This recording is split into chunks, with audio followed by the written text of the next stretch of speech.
A dispensa do empregado público à luz da teoria dos direitos fundamentais. Luciano Martinez. Isabela Borges. Resumo. O presente artigo tem por objetivo examinar a abrangência das prerrogativas estatais em cotejo com os direitos fundamentais do empregado, no bojo da ruptura da relação de índole trabalhista firmada com a administração pública. Destarte, será efetuada breve análise da matéria no plano internacional. Propõe-se ainda uma inovadora abordagem acerca dos limites impostos à dispensa dos empregados públicos, à luz da teoria dos motivos determinantes. Pretende-se revisitar as bases dogmáticas do ramo administrativo, promovendo uma releitura dos seus princípios. O método de pesquisa eleito foi o empírico. 1. Introdução. A priori, registro que o objetivo basilar deste artigo é analisar os limites aplicáveis à ruptura unilateral, promovida pela administração pública, do contrato de trabalho do empregado público. Importa considerar primordialmente a reinterpretação atual dos tradicionais institutos do direito administrativo, promovendo-se um diálogo entre este ramo jurídico e a esfera trabalhista e constitucional. O enfoque será feito à luz da chamada filtragem constitucional, a qual assume destacada importância como parâmetro interpretativo de validade da cessação da relação de trabalho em análise. O método utilizado no desenvolvimento da presente pesquisa é essencialmente o empírico, demandando levantamento bibliográfico e eletrônico, a partir da análise de livros e artigos versando sobre a matéria objeto de pesquisa. A par dos métodos citados, o exame aprofundado da recente jurisprudência subsidiará o desenvolvimento do trabalho. É evidente a relevância do tema proposto, o qual se evidencia pelo fato de que os padrões clássicos de toda a dogmática do direito administrativo ainda estão enraizados sob a égide das prerrogativas estatais, exorbitantes do direito comum. Todavia, o antigo método de interpretação, baseado no rigor formalista da vinculação estatal à estrita legalidade e caracterizada pela potestade pública, não mais se amolda às relações de trabalho contemporâneas estabelecidas na seara estatal, as quais pugnam por uma nova interpretação à luz da teoria dos direitos fundamentais. Nesse contexto é que sobressai a importância do estudo relativo ao alcance da proteção conferida aos empregados públicos, regidos, portanto, pelo regime seletista, no bojo do encerramento do seu pacto laboral, efetivada por iniciativa da administração pública. De certo que o princípio da legalidade administrativa, art. 5º, segunda, da CF, vem sendo objeto de constante reinterpretação conceitual, deixando de vincular-se à visão estrita da lei para abarcar uma atuação norteada pela teoria dos direitos fundamentais. José dos Santos Carvalho Filho, 2012, p. 20, acerca da evolução do conteúdo do princípio da legalidade, preconiza que, tal postulado, consagrado após séculos de evolução política, tem por origem mais próxima a criação do Estado de Direito, ou seja, do Estado que deve respeitar as próprias leis que edita. Em plena era da constitucionalização do direito administrativo, não mais se concebe uma autuação administrativa regida por excessiva discricionariedade, margem de conveniência e oportunidade administrativa. Tecendo crítica à noção de discricionariedade administrativa, Sérgio Guerra aponta. A crítica, portanto, que se faz em relação à discricionariedade administrativa é de que esta, fundada no binômio oportunidade e conveniência, não mais se apresenta compatível com todos os casos complexos, em que devem ser sopesados, para além do disposto em regras, os custos e benefícios para a solução de conflitos sociais distributivos. 2017, p. 234. O conteúdo jurídico dos princípios da razoabilidade e da proporcionalidade, portanto, afigura-se como verdadeiro instrumento judicial de controle de atos indevidamente caracterizados sob o rótulo de discricionários. Acerca do tema, a do Celso Antônio Bandeira de Melo, in literis. O juiz poderá, a instâncias da parte e em face da argumentação por ela desenvolvida, verificar em exame de razoabilidade se o comportamento administrativamente adotado, e não obstante contido dentro das possibilidades em abstrato abertas pela lei, revelou-se, em concreto, respeitoso das circunstâncias do caso e deferente para com a finalidade da norma aplicada. 2007, p. 927. A desconstrução de padrões tradicionais da esfera administrativa impõe a releitura dos postulados fundamentais do chamado regime jurídico administrativo, sobretudo no que tange ao conteúdo atual do princípio da supremacia do interesse público. Ao revés do direito privado, cujo traço característico é a igualdade entre os sujeitos componentes da relação jurídica, o regime de direito público, que disciplina as relações entre o Estado e a sociedade, tem como nota marcante a assimetria no plano das relações jurídicas, fundadas na prevalência do interesse público sobre o privado. No cenário apresentado, assume especial relevo a análise acerca dos limites impostos à dispensa do empregado público em cotejo com os direitos fundamentais destinados à tutela da pessoa que despende sua força de trabalho, em clara posição de vulnerabilidade, acentuada pelo fato de a administração pública integrar a relação juslaboral citada. Tecidas tais considerações, debruçadas principalmente na tendência de constitucionalização do direito administrativo e, sintetizando o problema do presente artigo, indaga-se, atualmente, qual é o alcance da proteção constitucional conferida ao empregado público, em caso de despedida procedida unilateralmente pelo ente estatal. 2. Empregados públicos, notas relevantes. É mister estabelecer algumas considerações iniciais acerca do regime jurídico a que estão submetidos os empregados públicos, os quais, em apertada síntese, podem ser definidos como aqueles empregados que prestam serviços em prol da administração pública indireta, sob a égide das normas trabalhistas. Interessante ainda diferenciar o conceito de servidor público seletista, regido pelas disposições da Lei nº 99622000, do significado de empregado público, este último, objeto do presente estudo. Registre-se, para fins de distinção, que os empregados públicos contratados pela administração pública direta, autárquica ou fundacional pelo regime da CLT recebem o nome de servidores públicos seletistas. Já aqueles contratados pelos entes paraestatais são denominados simplesmente empregados públicos. Os servidores públicos seletistas estão regidos pela Lei nº 9.962, de 22 de fevereiro de 2000, que indica situações com base nas quais é possível a rescisão unilateral pela administração pública.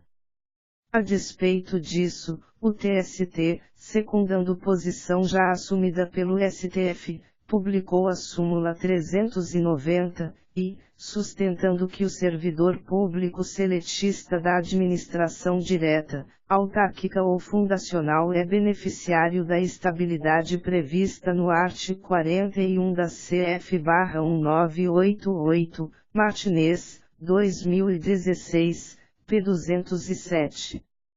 Assim, não remanesce dúvida acerca da inviabilidade de aplicação da estabilidade, prevista no artigo 41 da CRFB, aos empregados públicos. Portanto, incidem as regras trabalhistas no que tange aos empregados públicos, equiparando-se a administração pública ao empregador privado. Nesse diapasão, o artigo 173, primeiro, da CRFB estabelece que, primeiro, a empresa pública, a sociedade de economia mista e outras entidades que explorem atividade econômica sujeitam-se ao regime jurídico próprio das empresas privadas, inclusive quanto às obrigações trabalhistas e tributárias. A rigor, a natureza contratual da relação jurídica implicaria a equivalência entre os direitos destinados aos empregados contratados pela iniciativa privada e aqueles dirigidos aos empregados que mantêm liame empregatício com a administração pública, porquanto ambos submetidos ao mesmo sistema seletista. Todavia, não se pode olvidar que uma nota distintiva no tocante ao empregado público é o fato de que este se submete à regra disposta no artigo 37, segunda, da Constituição Federal, cujo teor prevê que a investidura em cargo ou emprego público é condicionada à prévia aprovação em concurso público de provas ou de provas e títulos, na forma prevista em lei, ressalvadas as nomeações para cargo em comissão. Pode-se até mesmo falar em uma mitigação da aplicação do regime trabalhista em relação aos empregados públicos, porquanto em favor dos mesmos são estendidas algumas normas de direito público, considerando que o ente estatal figura como parte patronal da relação jurídica, incidindo, assim, as regras que norteiam a atuação administrativa.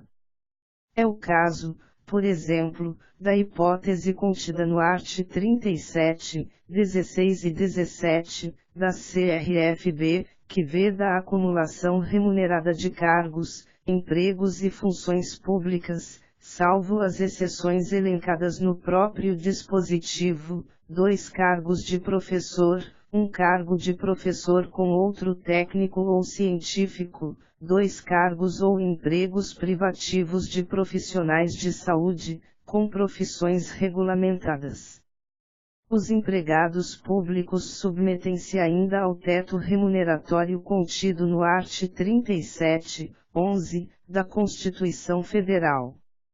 Outra restrição a que estão sujeitos os empregados públicos, e que também deriva diretamente da Constituição, refere-se à impossibilidade de reenquadramento por desvio funcional, óbice que se funda no artigo 37, segunda, da CRFB.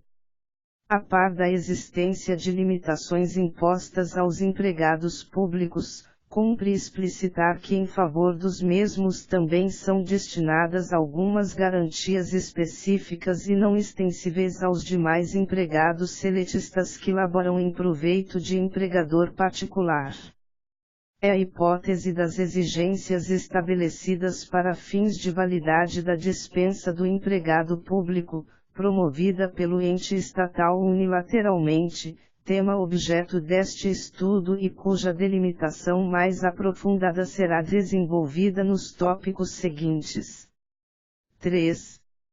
Despedida arbitrária, peculiaridades e proteção no âmbito internacional sob a perspectiva do princípio da justificação.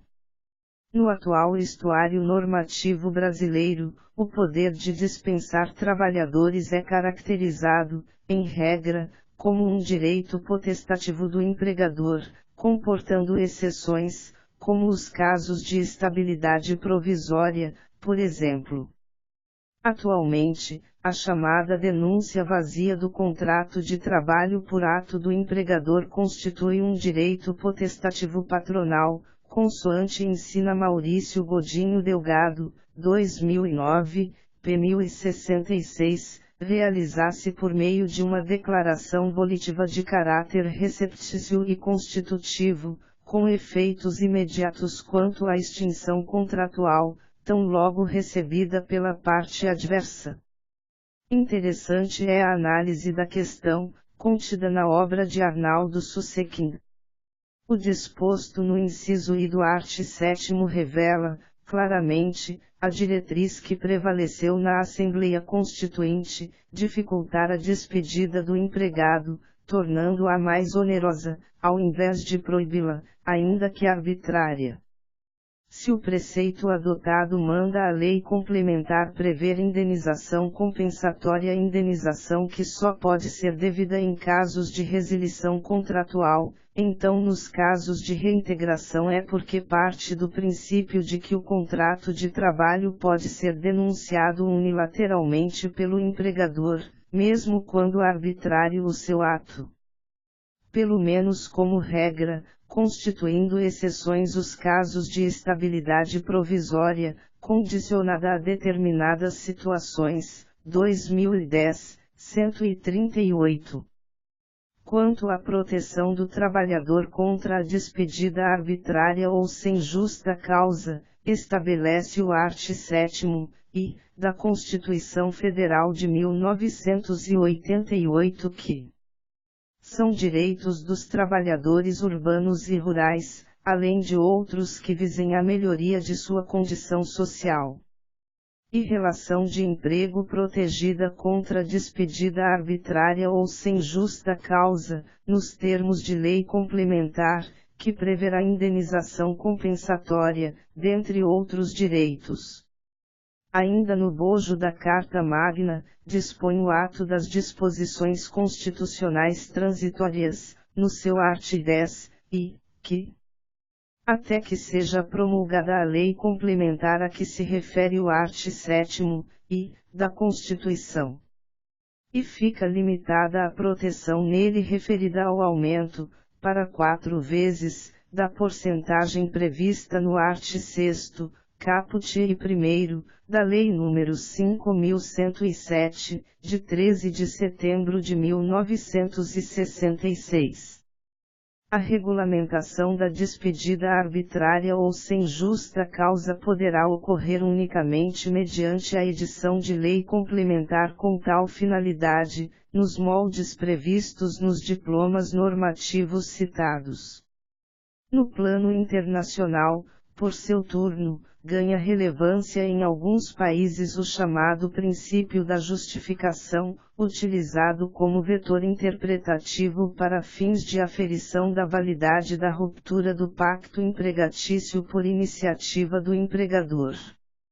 Discorrendo sobre o tema, cumpre trazer à colação. Como registra o renomado órgão técnico-jurídico da OIT, a legislação em matéria de terminação do contrato de trabalho por iniciativa do empregador modificou-se radicalmente em muitos países. Deixou de constituir-se, essencialmente, sobre períodos de pré-aviso e indenizações por despedida e sobre as condições em que não são devidos, passando o requisito de justificação por parte do empregador a corresponder ao centro jurídico das análises e decisões dos tribunais, principalmente como consequência do frequente recurso à sua proteção, por parte dos trabalhadores que estimam ter perdido o emprego sem motivo justificado. Assim, pois, o princípio da justificação se converteu no fundamento de muitos países sobre a terminação do contrato de trabalho por iniciativa do empregado, dando origem a um complexo campo de estudos jurídicos, enquanto as regras sobre períodos de aviso prévio e pagamento de indenização perderam certa importância. Susekin, 2010, p. 141.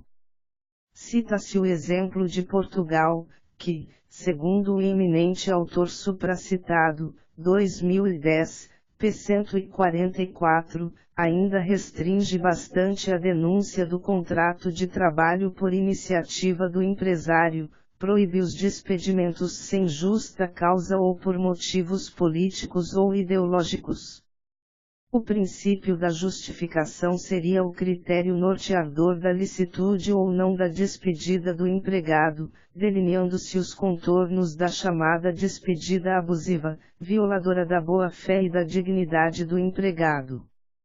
A matéria, no âmbito internacional, impõe necessariamente o exame da Convenção número 158 da Organização Internacional do Trabalho, que foi aprovada em 22 de junho de 1982, na 68ª reunião da Conferência Internacional do Trabalho da OIT, na cidade de Genebra, Suíça. A referida norma internacional possui vigência desde 23 de novembro de 1985, prevendo, em seu teor, limitações ao direito potestativo do empregador de efetuar despedidas imotivadas. O artigo 4º da Convenção citada estabelece que não se dará término à relação de trabalho de um trabalhador a menos que exista para isso uma causa justificada relacionada com sua capacidade ou seu comportamento ou baseada nas necessidades de funcionamento da empresa, estabelecimento ou serviço. Portanto, na esfera internacional, é amplamente reconhecida a existência de restrições à ruptura imotivada do pacto laboral, sendo reputada arbitrária a dispensa que não possui embasamento verídico e causa justificada. Exige-se ainda a garantia de defesa em face das acusações imputadas ao empregado, artigo 7º da citada Convenção. Sem dúvida, o tema é bastante polêmico, eis que há controvérsia sobre a vigência da Convenção número 158 da OIT no Brasil, o que exige o exame da validade da denúncia efetivada através de decreto presidencial, já que doutrinadores de peso vislumbram a inconstitucionalidade da referida denúncia, o que, por conseguinte, tornaria a mesma imediatamente aplicável. No Brasil, a aludida convenção foi aprovada pelo Decreto Legislativo número 68, de 16 de setembro de 1992 e promulgada pelo Decreto número 1855, de 10 de abril de 1996. Seguindo os trâmites legais da Organização Internacional do Trabalho, fora depositada em 05 de janeiro de 1995 a Carta de Ratificação da Convenção perante o Diretor-Geral da OIT. Transcorridos os 12 meses a contar da data do depósito, a Convenção entrou em vigor no Brasil em 05 de janeiro de 1996. A entrada em vigor da indigitada Convenção propiciou, já no seu primeiro ano, grandes discussões ao derredor da sua constitucionalidade formal e material, em observância ao quanto disposto no artigo 7º, e, da Constituição Federal e do artigo 10, e, do ato das disposições constitucionais transitórias. Todavia, ocorreu a denúncia da Convenção número 158 da OIT promovida pelo Poder Executivo Nacional em 20 de novembro de 1996. A aludida denúncia mediante decreto presidencial é alvo de discussão no bojo da ação direta de inconstitucionalidade número 1625. O mérito da ADI alude à inconstitucionalidade do decreto presidencial de denúncia, sustentando-se, em suma, que, por se tratar de um decreto normativo, por simetria, haveria de incidir o disposto no artigo 49, inciso I, da Constituição, sendo imperiosa a autorização do Congresso Nacional para fins de licitude da denúncia no país. O Supremo Tribunal Federal ainda não concluiu o julgamento da mencionada ADI até a presente data. Convém ressaltar que, conquanto não tenha ainda sido editado o diploma normativo regulamentador das dispensas imotivadas no direito interno brasileiro, tampouco tenha sido julgada a ADI que debate a possibilidade de aplicação dos termos da Convenção número 158 da OIT. O Poder Judiciário tem suprido a lacuna legal em algumas hipóteses de término de contratos de trabalho, fixando critérios a serem observados. É o caso da dispensa dos empregados públicos, cujos requisitos exigidos vêm sendo assentados pela jurisprudência pátria. Portanto, fundamental destacar que o poder potestativo patronal de despedir empregados não pode ser reputado absoluto, ao revés, impõe-se que este se submeta a determinados limites, fundados primordialmente na justificação adequada do ato, sobretudo em situações peculiares como a que ora se examina. Não se ouve de que a proteção do empregado que labora em proveito de ente estatal deve ser maximizada em razão da aplicação de algumas normas coordenantes de direito público, a exemplo da regra do concurso público, via de acesso ao emprego público, as quais visam a garantir a observância aos princípios que regem a atuação administrativa. 4. Limitações à despedida do empregado público. É disso que, dada a forma de admissão do empregado público mediante concurso público, art. 37, segunda, da CF/1988, o seu desligamento deve guardar certa consonância, exigindo-se o preenchimento de determinados pressupostos, em atenção ao princípio da impessoalidade, expresso no caput do art. 37 do texto constitucional, que coíbe a realização de atividades administrativas visando ao atendimento do interesse dos administradores. Visa-se a proteger o empregado de eventuais desvios de finalidade perpetrada por agente estatal investido de competência para despedir. Constituem, assim, exigências que devem ser observadas por ocasião da dispensa do empregado público pela administração pública, a motivação e o prévio processo administrativo, garantidos a ampla defesa e o contraditório. O art. 50 da Lei nº 9.784/99, que regulamenta o processo administrativo federal no âmbito da administração pública direta e indireta, expressamente contempla a exigência da motivação, estabelecendo que os atos administrativos deverão ser motivados, com indicação dos fatos e dos fundamentos jurídicos, quando, e neguem, limitem ou afetem direitos ou interesses. A hipótese de dispensa de empregado público, efetivada unilateralmente pelo ente estatal, se amolda à regra explicitada, inciso I do art. 50 da Lei nº 9.784/99. O Supremo Tribunal Federal posiciona-se no sentido de ser obrigatória a motivação para fins de despedida de empregado de empresa pública e de sociedades de economia mista, recurso extraordinário número 589.998-PI, conforme ementa em sede de repercussão geral. Empresa Brasileira de Correios e Telégrafos ST. Demissão imotivada de seus empregados. Impossibilidade. Necessidade de motivação da dispensa. Recurso parcialmente provido. E os empregados públicos não fazem jus à estabilidade prevista no art. 41 da CF, salvo aqueles admitidos em período anterior ao advento da S. número 19/1998.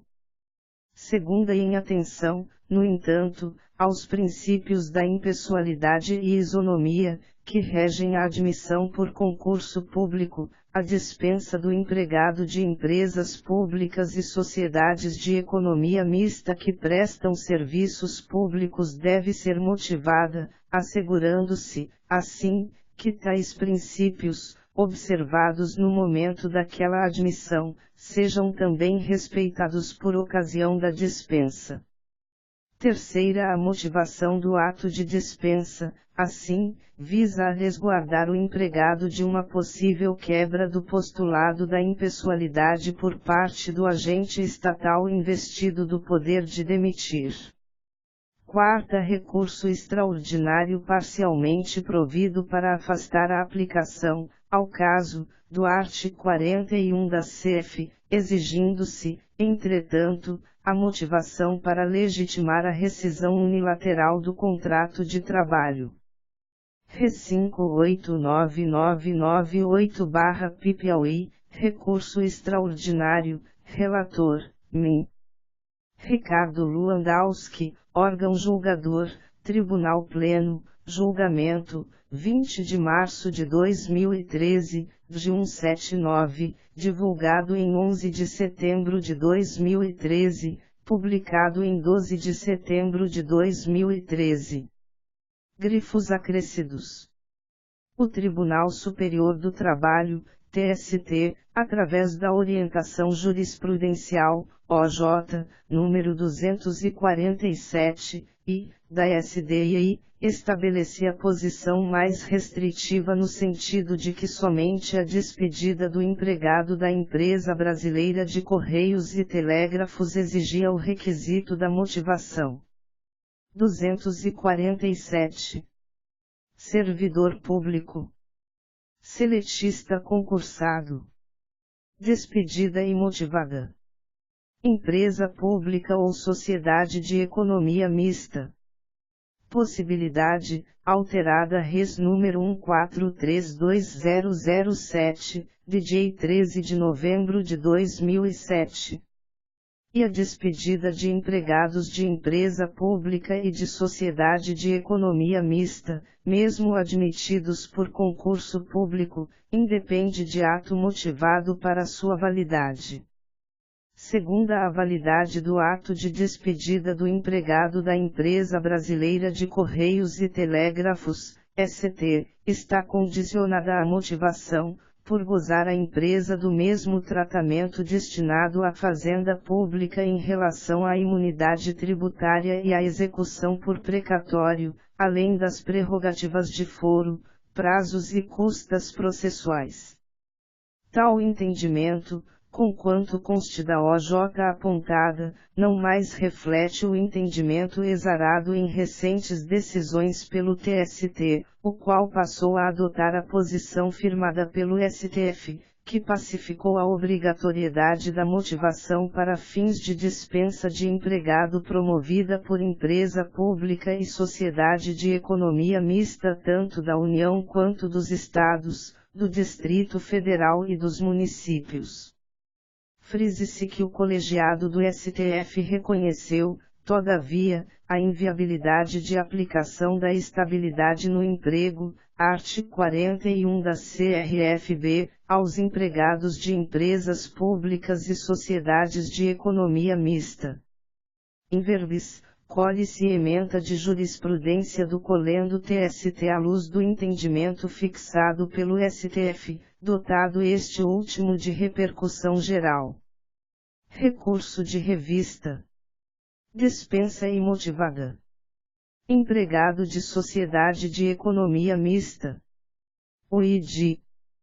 STF no julgamento do Res 589.998/P decidiu que é necessária a motivação do ato de rescisão do contrato de trabalho do servidor empregado de empresas estatais e sociedades de economia mista, tanto da União quanto dos Estados, municípios e do Distrito Federal, contratado após prévia aprovação em concurso público. Ou seja, consagrou a tese segundo a qual o mesmo rigor exigido do empregado para o ingresso na administração pública deve ocorrer quando de seu egresso, em razão dos princípios da isonomia, moralidade e impessoalidade, a que está adstrita. Embora a administração pública indireta usufrua de regime jurídico próprio das empresas privadas, conforme o art. 173, primeiro, segunda, da Carta Magna, inclusive no que diz respeito às obrigações trabalhistas, após a decisão do STF a necessidade de motivação do ato demissional. Isso porque a liberdade de que gozam as empresas públicas, em razão do interesse público, não é absoluta, encontrando limites na própria Constituição Federal. Assim, após a decisão do STF, é necessária a motivação do ato demissional do empregado público concursado, sob pena de revelar-se ilegal e abusiva, em razão do interesse público subjacente. Processo, RR 3570000.5009.5.01.0038. Data de julgamento, 26 de fevereiro de 2014, relator, Ministro Aloysio Correia da Veiga, sexta turma, data de publicação, 10 de 14 de março de 2014. Grifos acrescidos. Importa ainda trazer a lume outro texto emendado do TST, in verbis. Recurso de revista. Empregado contratado por sociedade de economia mista. Estabilidade. Motivação da dispensa. Obrigatoriedade.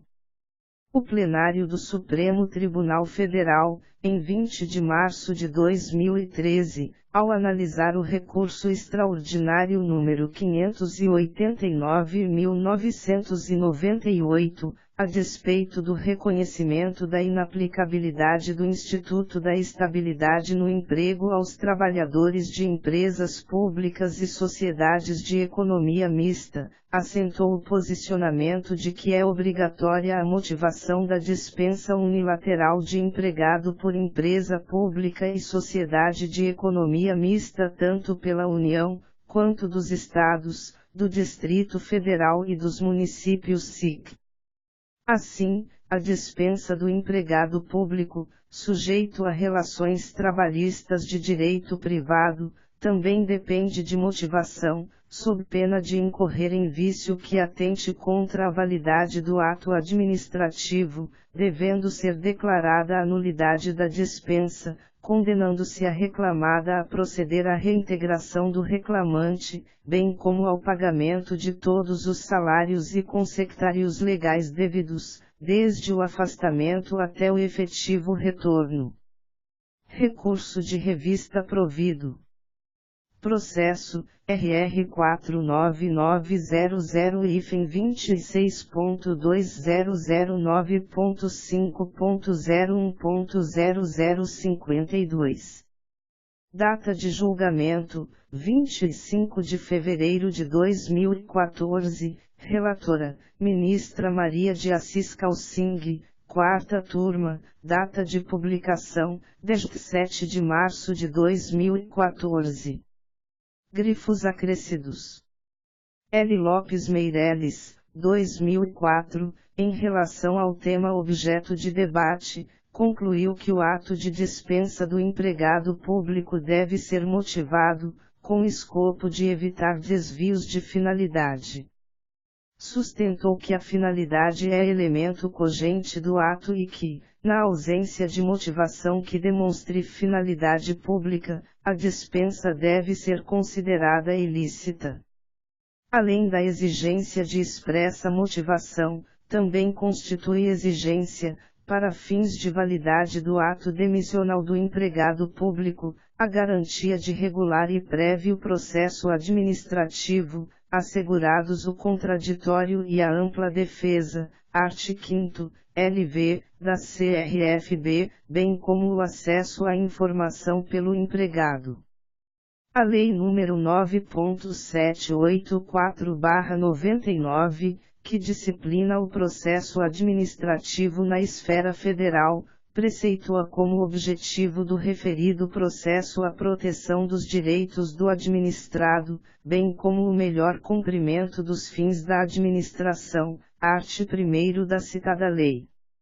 O processo administrativo, portanto, deve ser mecanismo vocacionado a promover a garantia do devido processo legal, aplicando-se às diretrizes fundamentais traçadas no Plano Federal em relação às demais esferas, de forma subsidiária, art. 69 da Lei nº 9.784/99.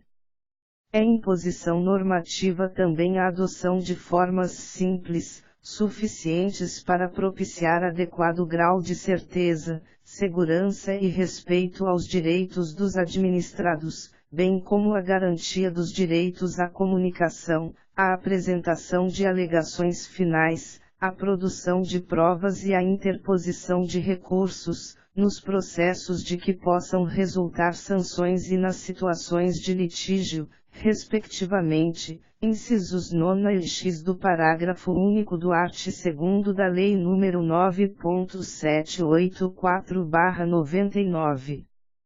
Ressalte-se que o art. 38 da supracitada legislação dispõe: o interessado poderá, na fase instrutória e antes da tomada da decisão, juntar documentos e pareceres, requerer diligências e perícias, bem como aduzir alegações referentes à matéria objeto do processo. Consta expressa a exigência de que a fase instrutória do processo administrativo deve ocorrer em fase anterior à tomada da decisão por parte da administração pública, de forma que, aplicando-se o dispositivo em relação às despedidas de empregados públicos, conclui-se que a regular tramitação do processo administrativo deve preceder o próprio ato de dispensa. O objetivo da norma é assegurar ao administrado, mediante produção probatória, a possibilidade de influenciar no resultado final do processo, em respeito à ampla defesa e ao contraditório. Inclusive nesta direção é o que preceitua o primeiro do art. 38 da legislação em exame: os elementos probatórios deverão ser considerados na motivação do relatório e da decisão. Por derradeiro, importa destacar que a inobservância aos requisitos explicitados poderá acarretar a decretação de nulidade do ato administrativo de dispensa, com a consequente reintegração do empregado público ao seu posto de trabalho. 5. Teoria dos motivos determinantes, aplicabilidade. A priori, cumpre distinguir o motivo do ato administrativo da motivação deste. Ao passo que todo ato administrativo pressupõe a existência de um motivo, ou seja, a razão de existir ou a causa imediata da edição do referido ato, antecede a edição do ato, a motivação alude à exposição escrita do motivo, declaração formal do motivo. Em síntese, o motivo constitui elemento do ato administrativo, enquanto a motivação integra a forma do ato, de modo que a ausência do último implica vício de forma. Pois bem, tal diferenciação impacta no tema em debate, considerando que tanto a Lei nº 9.784/99 quanto a jurisprudência do STF manifestam-se, nos termos acima explicitados, pela necessidade da motivação para fins de dispensa do empregado público. Ora, mas quais seriam as consequências jurídicas caso conste a motivação expressa, declaração formal do motivo, no ato de dispensa de empregado público, porém venha a ser comprovado que inexiste o motivo declarado pela administração pública ou mesmo que este é ilegítimo ou juridicamente inadequado? poder-se-ia validar o ato, considerando que a sua forma de exteriorização, em tese, observou a linha jurisprudencial. A Lei nº 4.717/65, em seu art. 2º, parágrafo único, d, prevê, in verbis. Art. 2 graus. Parágrafo único. Para a conceituação dos casos de nulidade observar-se-ão as seguintes normas. D. A inexistência dos motivos se verifica quando a matéria de fato ou de direito, em que se fundamenta o ato, é materialmente inexistente ou juridicamente inadequada ao resultado obtido. Não remanesce dúvida de que os motivos que conduzirão à despedida do empregado público vinculam a administração, ante a incidência da teoria dos motivos determinantes. Na hipótese de estes não coincidirem com o real embasamento da dispensa, reputar-se-á nulo de pleno direito o ato de despedida, sendo viável a reintegração do empregado ilicitamente despedido. Irene Patrícia Nohara, 2015, p. 208, assevera, no tocante à teoria dos motivos determinantes, que, assim, a teoria dos motivos determinantes é definida como aquela pela qual a validade de um ato administrativo motivado depende da existência ou veracidade dos motivos de fato alegados. Se a administração pública motiva um ato, mesmo que discricionário, ela se vincula aos motivos declarados, de modo que ele só será válido se os motivos forem verdadeiros. Se o superior hierárquico, por exemplo, exonerar ad nutum, ex officio, funcionário nomeado para cargo de provimento em comissão e motivar a sua decisão, declarando, portanto, o porquê do ato, a validade da exoneração sujeita-se à comprovação dos motivos alegados. A questão da existência de motivação idônea ganha relevo na medida em que tem por escopo evitar práticas abusivas, constituindo verdadeiro mecanismo de controle de aferição da legalidade do ato de desligamento do empregado público. Imperioso ressaltar que não se configura como válida a dispensa do empregado público fundada em motivo genérico, ilustrativamente, em alegações meramente principiológicas, a exemplo de uma despedida fundada unicamente na prevalência da supremacia do interesse público. Ora, como abordado alhures, a supremacia do interesse público é dogma administrativo que tem sido objeto de reformulação, inclusive atualmente grande parcela da doutrina alude à supremacia dos direitos fundamentais em detrimento da adoção exclusiva da noção de prevalência absoluta estatal.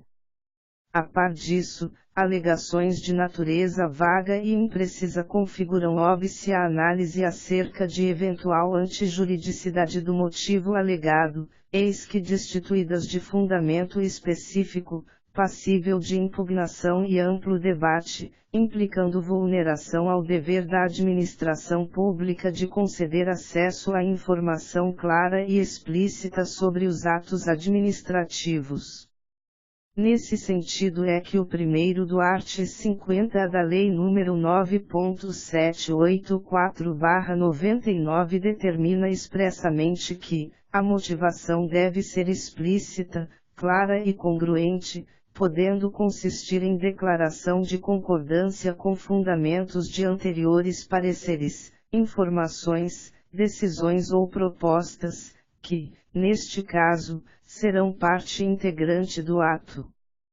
Não se pode, assim, conceber como idônea a justificativa de ato de despedida de empregado público que indica motivo genérico ou mesmo contempla conceitos fluidos e indeterminados, eis que obstaculizam a delimitação dos fatos, prejudicando o direito de defesa do empregado. Portanto, a legitimidade do ato estatal que promove a dispensa do empregado público, sem dúvida, perpassa pela exigência de sua consonância com a promoção dos direitos fundamentais do trabalhador, consagrando-se a garantia aos interesses sociais ao revés da satisfação ilimitada das prerrogativas estatais. Daniel Sarmento alude à prioridade prima facie do direito fundamental em face do interesse público concorrente, 2017, p. 164, pelo que, à luz desse raciocínio, há de preponderar, em se tratando de despedida de ocupante de emprego público, o núcleo essencial dos direitos fundamentais do empregado. Nesse diapasão, assevera com propriedade Marçal Jastan Filho. Mas a Constituição não se restringe a consagrar limites ao poder estatal e a criar garantias em favor do particular. A Constituição elege, como finalidade essencial do Estado, a promoção dos direitos fundamentais. A afirmação da supremacia dos direitos fundamentais propõe uma pluralidade de problemas de outra ordem, que vêm sendo enfrentados no âmbito do direito constitucional.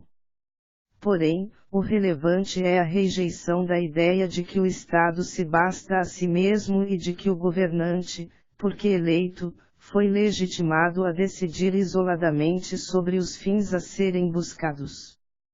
Como visto, o Estado é instrumento da promoção dos direitos fundamentais e qualquer atuação meramente aparente destinada a neutralizar esse compromisso ofende a ordem jurídica, 2017, p. 74. Pode-se avaliar a temática em questão, assim, à luz da chamada teoria dos motivos determinantes, cujo conteúdo no campo do direito administrativo consiste em submeter o ente estatal ao controle de legitimidade quanto à existência e à pertinência do motivo declarado como ensejador da prática do ato administrativo, sujeitando-se a administração à comprovação do motivo declarado. A teoria em Lume encontra campo fértil de aplicação nas hipóteses de dispensa de empregados públicos, eis que a exigência apenas do requisito motivação pode conduzir a distorções fáticas, sendo razoável imputar à administração pública a obrigação de associar o motivo do ato de dispensa do empregado público à comprovação de sua veracidade e adequação. 6. Ônus probatório quanto ao motivo do ato de dispensa.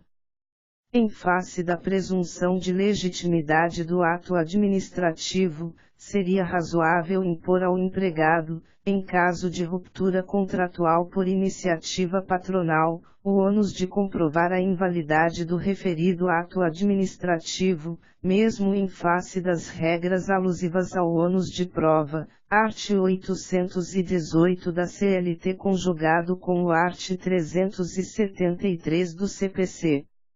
Haveria vulneração ao princípio da ampla defesa e do contraditório, assegurados no art. 5º, LV, da CF/88. A presunção de legitimidade dos atos administrativos importa considerar, a rigor, que o ato emanado da administração pública é presumidamente legítimo e verdadeiro até prova em sentido contrário.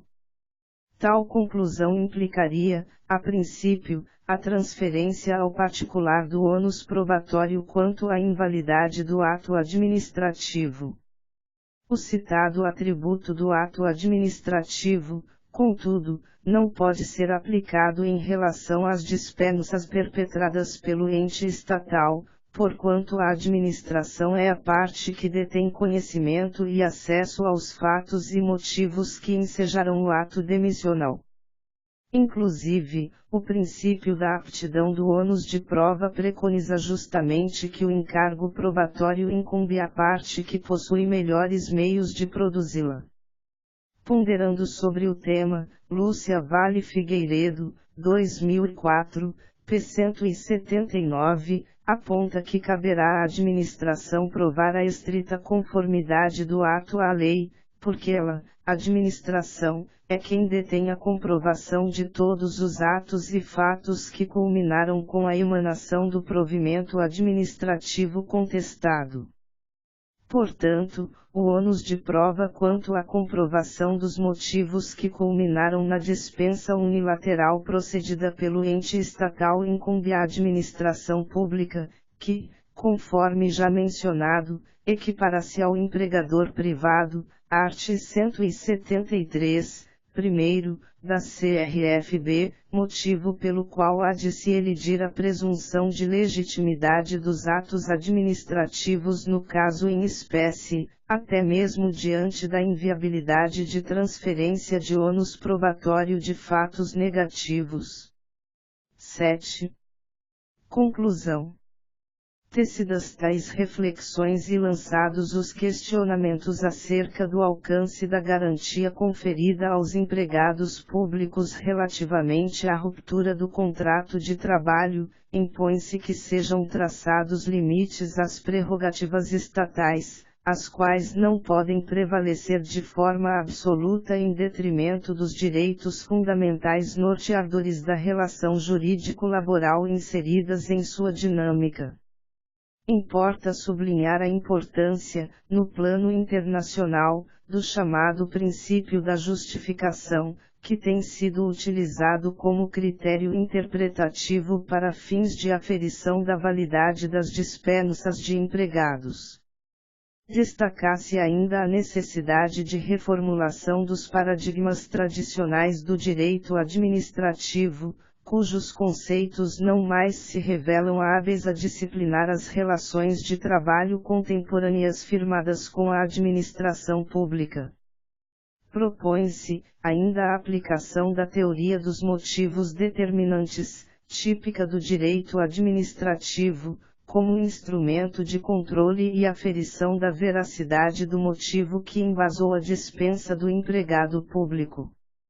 Imperioso também observar que o ônus probatório, quanto à comprovação da legitimidade do motivo que embasou a dispensa do empregado público, compete ao empregador.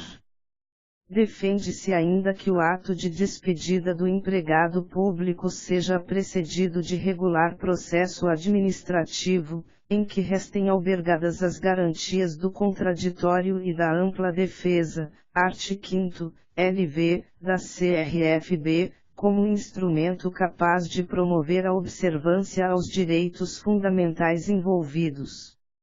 O escolho de Daniel Sarmento, 2004, p. 303, ressalta aspecto relevante no tocante à eficácia dos direitos fundamentais nas relações em que desponta uma assimetria substancial entre as partes componentes da citada relação, como ocorre no campo das relações de labor, qual seja a existência e o grau de desigualdade fática entre os sujeitos envolvidos. Afirma, em síntese, que quanto maior a disparidade, mais intensa deverá ser a proteção ao direito fundamental em jogo. Coerentemente, o que se sustenta nessa pesquisa é a adoção de interpretação exegética que garanta a proteção aos direitos fundamentais do empregado público, por ocasião da ruptura do seu contrato de trabalho, perpetrada por iniciativa da administração pública, exigindo-se uma análise minuciosa acerca dos seus requisitos de validade.